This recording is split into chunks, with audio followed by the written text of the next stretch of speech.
I would say if you're working with a spouse or even just another partner, right? Like Mm-hmm. you want to pick a lane.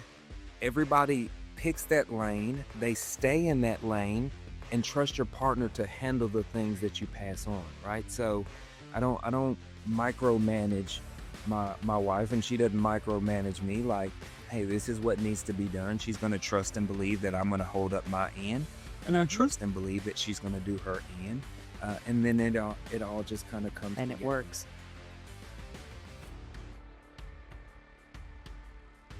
Hi, folks. Welcome back to the Pete Podcast, where we discuss the latest in REI tech, trends, and inspiration. I'm MJ, your host, and I am so excited to welcome a very special guest to our show today.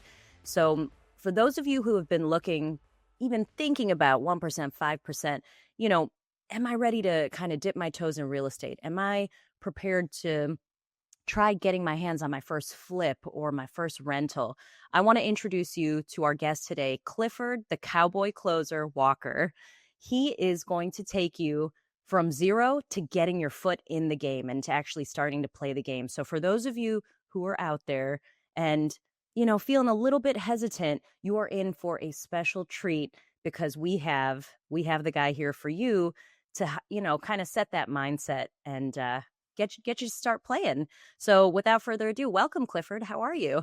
Ooh, doggy, what is going on, Miss MJ? First off, We are it is a blessing. It's an honor. It's a privilege to be here. I'm super excited to get to chat with you. likewise, sir. Oh my goodness. That hat is giving me all the right vibes. It's waking me up. I'm shaking everything out. I'm like, here we go. Let's go. I got enough hair, so I don't even know if a hat would fit on it, but We'll find one. I'm really I'm excited to talk to you today about what it takes really to, to kind of get started. And tell us a little bit about what you do and where you're at, what your local market is, and kind of the audience that you're serving. Nice. I think my local market, I'm based out of Texas. Um, I do pretty much all of the state of Texas in regards to wholesaling. I do some flips, I do some rentals.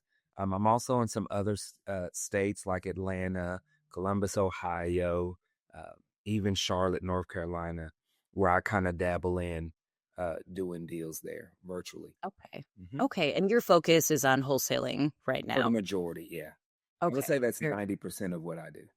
Okay. And what drew you to that over, for folks who are listening and thinking, well, gosh, there's so many different ways I could get started with real estate. Should I wholesale? Should I wholetail?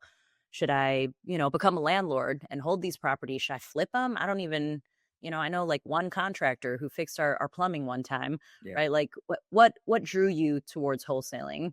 Uh, you know, Um, I think the simplicity is when it comes to wholesaling, right?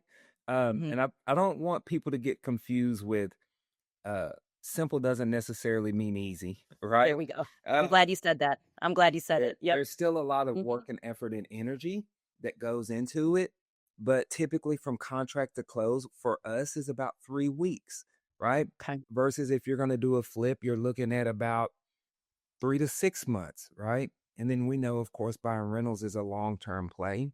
So I think it's just looking at your current needs and say, hey, what do you want to focus on? I do think that it's important that we pick a lane Okay. and kind of stay in that lane for the most part. You, you Especially, are you are speaking to me in ways that you don't even realize. I'm like, I know, I got to pick one of those things. Like, what party decorations are we going to go with? Are we doing, this theme or that? Is it Spider-Man? Is it, Safari? I know. Okay, so I'm listening. Yeah, exactly. it Especially is important. Yeah. wholesaling. Or hmm not wholesaling, but real estate. Like there's so many different avenues that you can go down from wholesaling to fix and flips to rentals to multifamily to hmm storage units to Yep. commercial, etc. Like what's incredible is they all work. That's what I need people to know. They all hmm work. Pick a lane, something that you enjoy doing or somewhat enjoy doing, and just go down that rabbit hole and get really Yeah. good at that. I see too many people, especially new investors, chasing shiny object syndrome. Like, Mhm. pick a lane, y'all. Pick a lane. Yeah, just one. And to expand on what you just said, they do all work as long as you are willing to put in the work, I think, right? And so it is kind of fascinating that there's so many ways in. Mhm. Uh, and they can be a little distracting. So, it is important, I think, to, like you said, to focus and specialize. So, when you're chatting with new investors, and I know you have a coaching community as well, and I think the Real Estate Corral Investor Academy, right, and Yes, ma'am. or network, excuse me, and uh, when you are chatting, and with an investor who's just getting started, uh, what are some of the some of the kind of I guess I'd say like lessons you try to teach up front, Clifford, to help them avoid, to maybe some headaches up front or some painful learning, right? Um, oh, I can go down a huge rabbit hole. I got a whole lot of points to make. We have time. Um, I think number one is understand that destiny demands development, right? Like anytime that you're starting out a new venture, like Hmm. there's a level of development that has to go into it. I share this crazy analogy sometimes, like when you started getting a driver's license or driving a car, you typically didn't go straight to the driver's license place and get your license. You normally got in the car first, started driving down the road, hitting the curbs, swerving in and out of your lane, right? Hitting on the brakes too Hmm. hard. And then somewhere along the way, like you just figured it out where things just started to click and you started to stay in your lane and you started to understand how to parallel park and all of these other things. And then when you learned them, then you went down to the driver's license place to take the test to get your license, right? Hmm. So why do we think that we're going to have it all figured out before we get moving? Like you got to get in the car first and start driving. You're going to hit a couple of curbs. Like that's okay, right? You're going to swerve out of your lane. That's okay. You know, I was speaking at an event with Ed Mylett, and he told me something backstage because I was nervous. This was one of my first keynote speaks. And Hmm. he told me, he said, Clifford, give yourself some grace, right? And that little bit of advice was so powerful.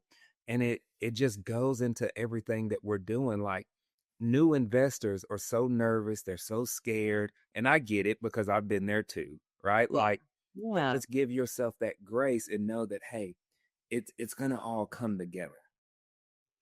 Yeah, I think having the patience for that learning period and that learning curve, it's tricky. One, because as humans in general, we're impatient. We want that instant gratification, Yeah. right? And validation that, hey, what I'm doing, how I'm investing my resources, my funds, my time, it's, the ROI is there. Um, you know, I think I get it also, especially, like how do you kind of comfort investors when those nerves come around? Well, what if I don't, make as much on this deal? And that happens, right? That Oh, happens. yeah. We all have deals that, some are better than others. I think everyone, it's safe to say we learn something with Yeah. every transaction. Um, but what do you say to an investor who's just done their first wholesale or flip deal and the payout wasn't there, or maybe they broke even, or maybe they even lost some money on it, Yeah. What would your advice be to folks out there who are listening, who find themselves in that boat Listen, thinking, should I keep going or is this not really for me? I'll make it up on the next one. Exactly. There you go. So I have these random little sayings or these random little quotes that I tell Hmm. myself. And that's one of them. So if I get a deal and it doesn't pan out to be as profitable as I thought it was going to be, I Uh-huh. always tell myself, oh, well, I'll make it up on the next one. And I keep moving on. Um, Yeah. don't let, don't hang your hat right there on that speed bump, on that hiccup. Like, let's move on. Let's make it up on the next one and keep going. Um, Yeah. too many people dwell on that and they just sit in it and they just stew in it.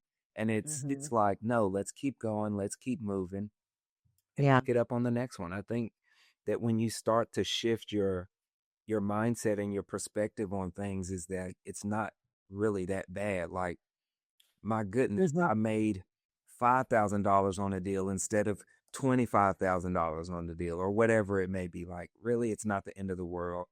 So what? Now you still made 5K. Now you can go have at least a little steak dinner and a little bottle of bourbon. I don't know, right? Wow, right. Right. And you probably, picked up a lot of learning along the way, which is huge. And then that's kind of your compound interest. You keep applying that. You keep applying that from each deal, and it generates and turns into, that 25K or more, right? Yeah, Um, or more creative ways for you to kind of get into the game. So yeah. what would you say, Clifford, for when people think, hey, I don't know if investing is for me, Mhm. what kind of person, invests? Like, what's the avatar for the perfect investor, the one who's going to be successful? Uh, what are the traits that I need to have or be willing to develop, I love that question. It's kind of a loaded question, but Yeah. I think in a I'm not sense, trying to trick you, yeah, and I think they'll pass regardless. I think it's for anybody that wants to change their life, right? I think it's for anybody that wants something bigger than themselves, that want to build Mhm. generational wealth, that want to make an impact and income along with it. And I think that any single person on this planet can do it as long as they're willing to put in the work and develop themselves. I Mhm. think about when I got started in this industry. I had no experience. I was a truck driver before I got Okay. started, right? And Wow. so I didn't have a family member to hold my hand. I didn't do have any of that stuff. I had to learn so much and grow, and I'm still growing. Like, still trying to figure this I thing love out that. on so many levels. Yeah. Um, but just know that it's possible, right? Because Mhm. I lost my train of thought, but I think, like, even with me, I was a natural introvert. I was naturally a shy Mhm. man. Uh, You wouldn't you it, would not I'm think telling that. you, I will just say. promise you, it was Uh-huh. so bad where my wife would have to pray with me before I Mhm. went to some of these networking events or things of that nature, because I would be so shy and so nervous. But I Sure, had yeah. to read books and learn how to communicate, learn how to have a conversation. And so you can do it if you truly want to. I love that. And what about Clifford when folks say, "Hey, I don't have anyone, similarly who's going to guide me and I also don't have the funds or the capital. Like how do I get, you know, the first, 10,000 or 3,000, whatever it is I need, 20,000 to buy my first property and to kind of get in the game." What do you say to folks who are thinking that, and feeling that that's my reality? How do I shift that to even get started?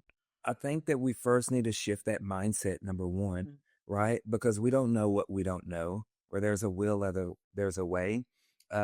I believe that if God gives you the vision, He's going to give you the provision, right? The Mm. resources will come, right? And so you can always join communities, mentorships, be a part of organizations, get yourself around people who are doing what you actively want to do, right? Mm. And then you're going to start to realize that there's so many other ways that you can leverage other people's money. There's so many ways that you can get creative, but you just have to put yourself in a growth environment to where you're learning new things. Yeah, it's scary at the very beginning because you don't know what you don't know. But Mhm. once you start having some of these conversations, then you're like, oh, wow, I can find a hard money lender or a private money lender that'll fund 100% of the purchase price and the rehab. So a Mhm. lot of that stuff is just limiting beliefs and excuses. Yeah, sure. Well, and as humans, right, we're so good with coming up with them. And Yeah. you know, this isn't to minimize that often those excuses, those fears, those anxieties or insecurities, they do come from a place Mhm. of wanting to protect us, right? Yeah. Wanting to protect us from potential hardship or Mhm. failure, or things that we think, I mean, they're essentially limiting, but things that we think, will get in the way of our success when really when I hear you speak and we talk about mindset, it's kind of holding that mirror up to ourselves saying, oh, wait, am I the one getting in the way of my own For sure. success? Hold on. Shh, don't Exactly. tell anyone. you know, what does it take for me to deconstruct some of those limiting beliefs and step into my greatness, step into this light, step into that growth environment where you're surrounding yourself? I love that, by people who are doing the things you want to do and maybe doing them better, or they're further along in the journey, but they're willing to share. 100%. And, to your point, I've really been reflecting a lot on the importance of coaches, the importance of mentors. Um, and I think, for anyone who's listening today, if you don't have to be based in Texas, Clifford's coaching community, is nationwide and takes on people of in all uh at all starting points of this investing journey.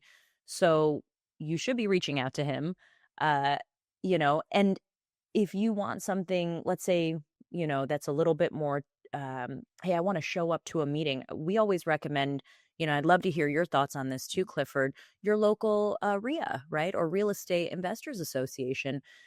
We have hundreds of them in the country, all made up of investors who at some point had to get started.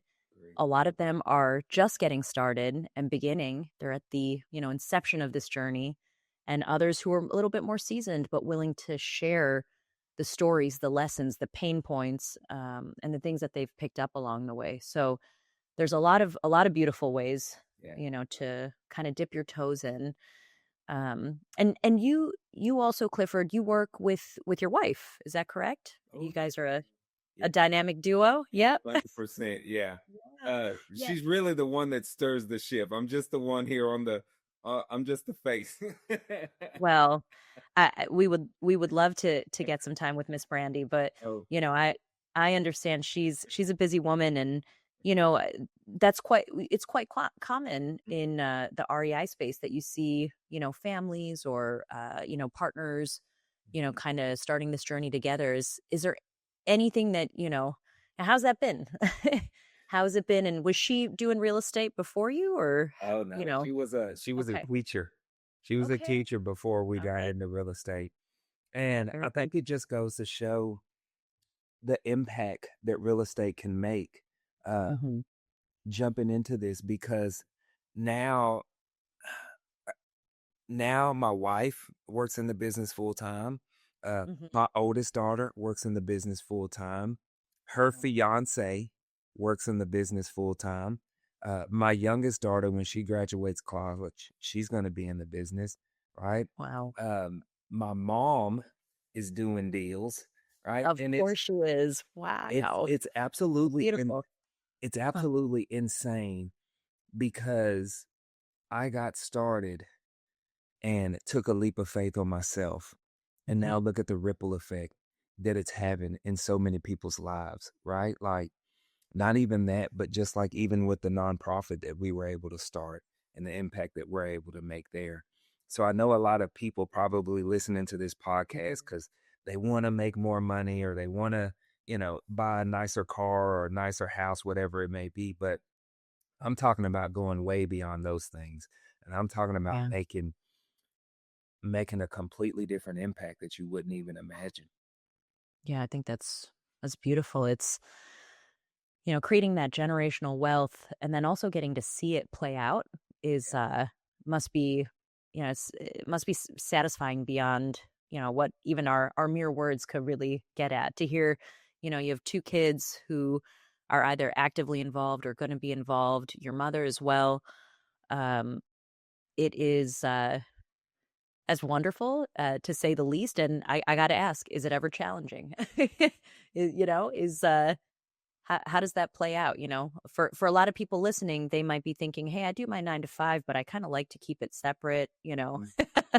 uh, I think I think it's what you're gonna make it, number mhm, one, right? I mean, even like with marriage, right? Like mhm, everything is what you make it. And so I guess for me, yes, I was a little nervous when we were going to it at the beginning, but it really worked out and panned out really good, because we're kind of opposites and we complement each other. mhm. And so I would say if you're working with a spouse or even just another partner, right? Like Mm-hmm. you want to pick a lane. Everybody picks that lane, they stay in that lane and trust your partner to handle the things that you pass on, right? So I don't micromanage my wife, and she doesn't micromanage me. Like, hey, this is what needs to be done. She's going to trust and believe that I'm going to hold up my end, and I Mm-hmm. trust and believe that she's going to do her end. And then it all just kind of comes And it together. works. Uh, Yeah, that's great. so Having those specialties so that there's no confusion or people aren't trying to wear multiple hats unnecessarily, right? yeah, I think that's huge.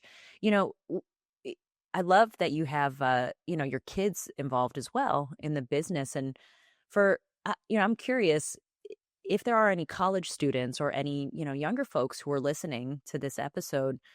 What would you say to them, whether they're studying business or studying the arts or, just thinking about it's, I'm not going to date myself either, but that was many moons ago for me. And if I think about, having had some guidance back then, before I was to graduate, or maybe even before I was to even enter into university, uh, what are some words of advice to the younger folks and generations out there, whether it's through real estate or not, to kind of think about the future because it's so wide open and in front of them. yeah. Uh, yeah, what would you say to them? It's so interesting because my thought process about college has shifted dramatically Mhm. over the last year. And I think in a good way. So I used to be like, I don't want to say anti-college. I was like, you don't need to go to college, blah, blah, blah. Right. I didn't personally Mhm. graduate and all of those things. So I'm like, you don't need to. But then I realized that it helps so many people. It helps them to think outside of the box. It's a completely different experience. And I actually do encourage younger people to go to college, right? Um, yeah, that shifted for me dramatically just Mhm. because, too, if the ultimate goal is for them to be a millionaire, the irony is that majority of millionaires have a college degree. I think it's like 88, 89% of millionaires have a college degree. So if you want a reason to go to college, there you go, run people. Um, but it helps you think. But also I think that exploring entrepreneurial activities like Mhm. real estate investing uh, will allow you to basically explore who you want to be and who you're called to be and become, right? Because Yeah. um real estate gives me the freedom to travel, to move around, to Mhm. work a lot remotely, and I know that that's ideal, especially now for a lot of young people. They want that. What do you That call it? flexibility. Yeah, Yeah. that nomad lifestyle. I believe that's what it's called Yep. now. There you go. Yeah, a life well traveled.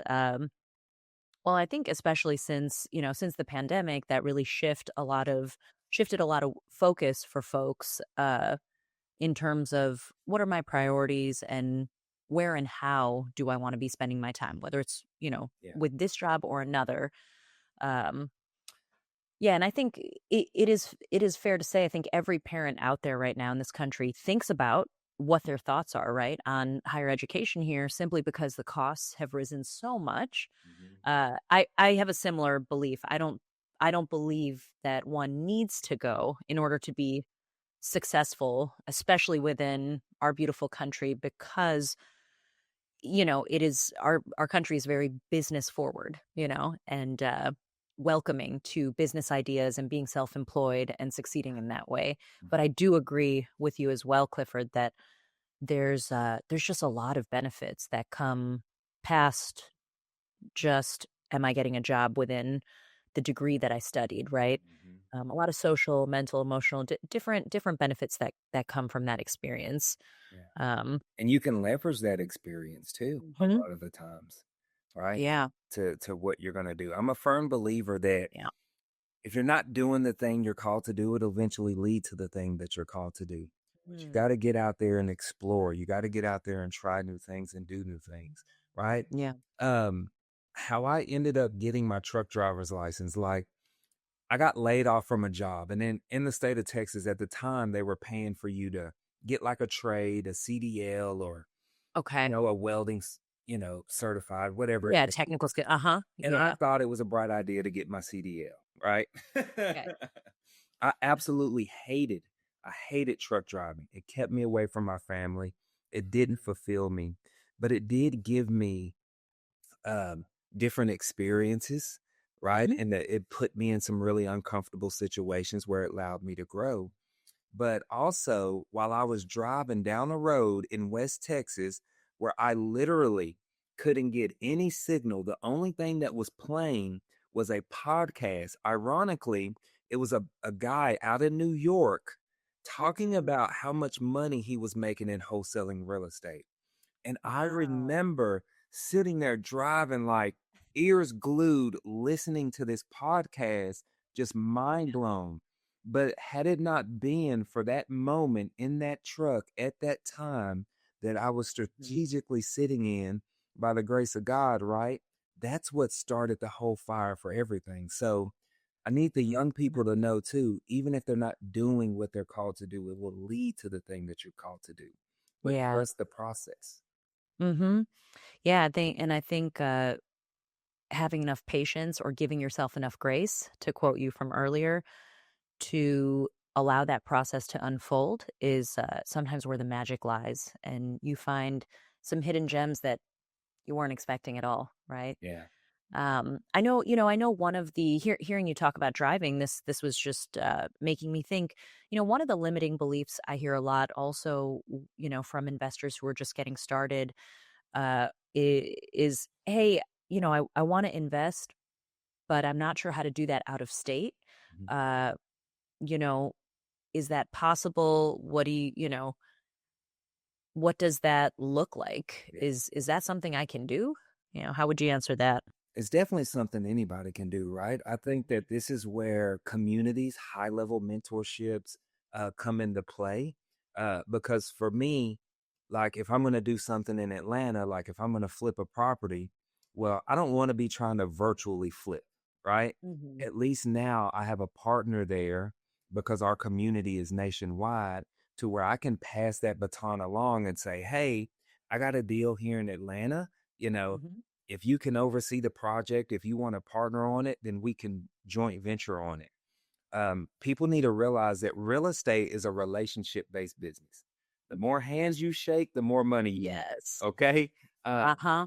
It don't sure feel is. like you have to be this whole lone ranger and kind of take on the world on Mm. your own. Get strategic partnerships that where you can leverage, you know, Yeah. yeah, those relationships in a positive way. Well, I love that. Well, I mean, honestly, I'm excited that we're friends and that we get to have these conversations. Speaking of relationships and collaborations, uh, it is it's really wonderful to hear about the work that you're doing, Clifford, and honestly, the energy you're bringing to others in the space or others who are kind of standing at the precipice and that border of like they're looking in and Yeah. not quite sure. Your story is inspiring. I love how you carry yourself and how you talk about your passion and share it with others. I always say that success shared is much more satisfying than success in a silo, and to see that lived and you know so earnestly, really like shared with your community it's special. So, for those of you who are listening in, if you are looking for a mentor, if you're looking for someone to get started with, because you need someone in your corner, you need that coach, you need, you know, uh, that cheerleader, that person to help take you through the ups and downs. I don't think you have to look any further. The search is kind of up, and Yes, man. you should be reaching out to the Cowboy Closer, Mr. Clifford Walker himself. So thank you for joining us today, and we're excited to see all the great things that are to come. Awesome. Awesome. Thank you so much for having me. Of course.